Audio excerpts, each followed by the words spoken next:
hello viewers আজি মই আপোনালোকক এয়া প্ৰসাদৰ পৰা বনোৱা এবিধ চাটনিৰ বিষয়ে জনাবলৈ আহিছোঁ দেখুৱাব আহিছোঁ এয়া প্ৰসাদ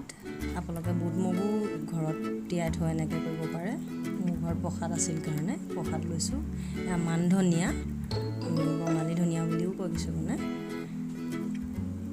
এয়া মই আদা পাতো লৈছোঁ এয়া নৰসিংহ পাত মই লৈছোঁ এয়া পকা জলকীয়া কেঁচা জলকীয়া ল'ব পাৰে আপোনালোকে আদা নহৰু নিমখ আন্দাজমতে দিব আৰু তেল ইচ্ছা কৰিলে পিছত মিলাই ল'ব পাৰিব আহকচোন আমি এবিধ উপকৰণ বনাওঁ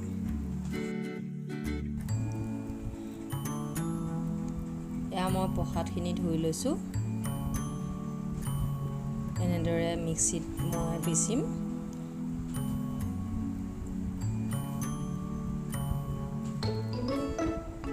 নৰসিংহ পাত এয়া মই কাটি থৈছিলোঁ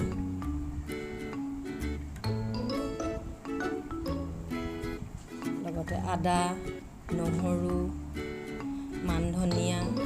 আদা পাত আৰু জলকীয়া গোটেইখিনি একেলগে দি এতিয়া মিক্সিত মিশ্ৰণখিনি পিচি ল'ব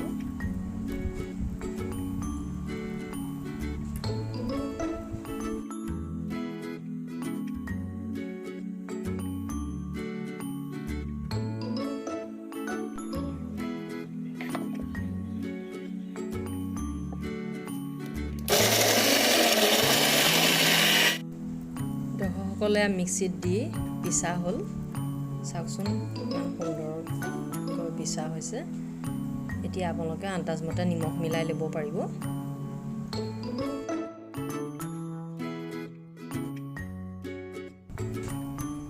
দৰ্শকসকল আপোনালোকেও এনেদৰে চাটনি বনাই ভাত বা গৰম গৰম ৰুটিৰ লগত আপোনালোকে পৰিৱেশন কৰিব পাৰিব খাই চাবচোন এনেদৰে